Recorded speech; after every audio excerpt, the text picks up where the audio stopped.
Hello and greetings, fellow StarCrafters. PGL Milncraft here from ProGamingLeagues.com, here to cast a 1 versus 1 between the red Terran player, EmpireKas, seen here, and the blue Protoss player who we all know and love, oGsMC.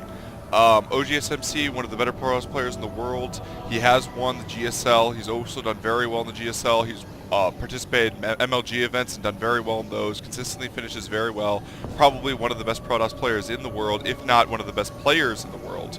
Meanwhile, EmpireKas, player probably less well known, he is quite successful at he does a lot of Zotac Cups, which are kind of like weekly tournaments. Well, not quite weekly tournaments, but smaller kind of level events, which encourage kind of more different kinds of participation. Actually, he gains a lot of his success on the ladder, really, and so that's led to his relatively conservative place that he can always survive because just kind of because of the unpredictable play that you see on the ladder. EmpireKas also well known. He actually won the TSL3, which is Team Liquid's tournament that they have online. He didn't quite win the tournament, sorry. See, he got second in the tournament, beating, amongst other players, Nada, and he only ended up losing to Thorazade in that particular tournament. He played very well. He's a very good player, and I really enjoy watching his style of play. Because, I like players, like a lot of Terrans are very good at harassment, and that's very fun to watch. Liquid TLO is very good at harassment, for example. But EmpireKas, I mean, he's good at harassment. But he just kind of, it's almost like he embraces kind of like the macro element of Terran. I feel like that's not quite as popular of a style, and so that's why I enjoy watching him. And that's not necessarily like completely fair to try to characterize his play like that, because he does do a lot of kinds of harassment and stuff like that very well as well. And he's just, he's very good control. He's a professional player. He's good at all aspects of this game. And he's actually not getting a Marine with his barracks. Oh, okay. He's just delaying his Marine slightly. That was interesting. I thought he was going for some sort of like super early reactor attack labber. I don't know, but it's very rare that you'll not get that Marine so that you can take care of the probe, as oGsMC is not going to let his probe die. And we actually do see a Macrorax that indeed oGsMC is going to spot. So he spots the second barracks and a reactor going down on the second barracks. So we could be seeing a reactor and then a tech lab on this barracks, which would then get a Marauder slow, and then this barracks would pump out Marines. And you can see a small little 2-Rex timing push, which sometimes occurs against Protoss players. And so that might be what he's doing. If not, then he would be just going to do some sort of 2-Rex expansion. But I think he's going to put at least a little bit of pressure on oGsMC. oGsMC, however, is going to put a little pressure on Kas too, with that Zealot coming across. Looks like that SCV is actually just going to run away. The second barracks is going to finish, and it is indeed going to lay a tech lab down. We do have 2 Marines building out of the previous barracks. His gas is still mining, so he's actually developing a lot of gas right now. I would guess that he's going to be using it for a factory. He will need 75 gas when this finishes, though. But I mean, he has double that right now, so he has a little bit too much gas. Well, I'm sure he'll be teching up after this. I don't think he'll be expanding. Otherwise, he would have pulled his SCVs off of gas, unless the build just timed out incorrectly. That does tend to be pretty rare, though, for Terran players, for builds to time out incorrectly. Or not for Terran players, rather. For pro players is what I meant to say. I'm not trying to be biased here. Oh, and hello. Stalker and the Zealot are coming in. However, our 5 Marines for Kas and a Marauder now. That's going to scare away any sort of forces. There's no way that they're going to be able to break through that little wall. oGsMC recognizes that, and he moves his forces away, even keeps them away from the wall. He just wanted to try a little aggressive forces. He does build 2 additional gateways before the expansion. He wants to be safe. He knows that his opponent was going for 2 Rex, most likely a 2 Rex pressure build.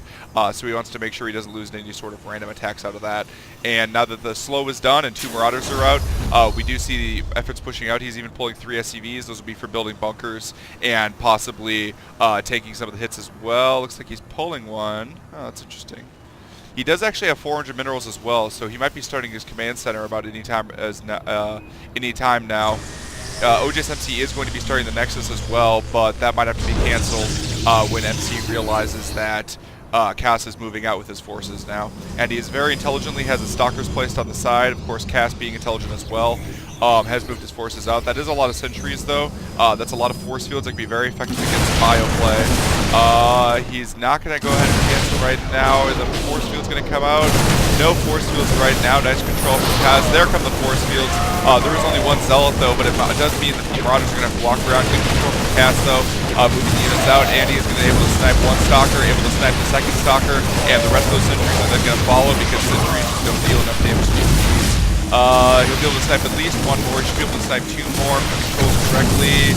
Is he? Oh, looks like he was not able to control that one correctly. He needed the Marauder to keep attacking that injured Stalker, and he's trying to kite the Zealots, but it's a little bit difficult without Stim, even with Marauder slow.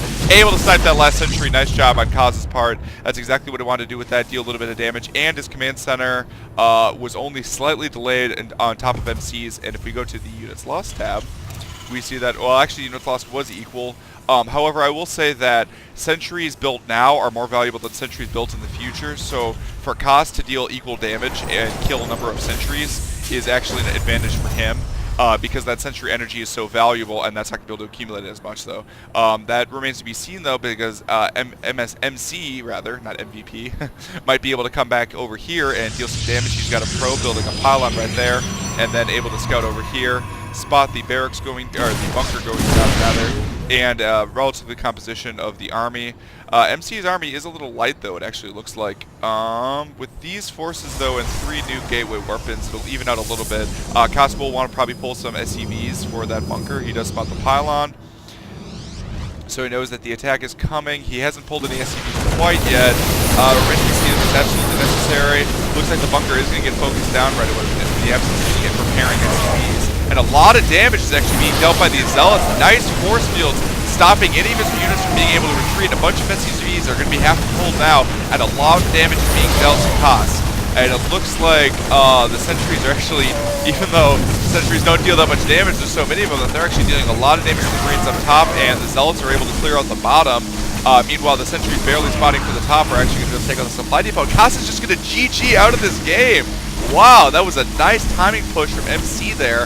Able to strike at the precisely right time. Kaz was not quick enough to pull SCVs for the bunker, which he had a orbital command already coming onto the base, so it wouldn't have been that big of a deal because they could have just transfer SCVs as well. But he actually just ended up losing that fight because of some great, absolutely perfect force fields for MC, able to trap his units and just deal a lot of damage. I guess MC is still staying in this game, not exactly sure why. But he needed to be a little bit more careful about that counter push. MC, perfect as always with his counter push. I believe it was just 3 gateways. Was it just? Yeah, it was just 3 gateways that he used to defeat him. Very nice job on his part. And we're going to go ahead and move on to game number 2. This is BGO Milncraft signing off.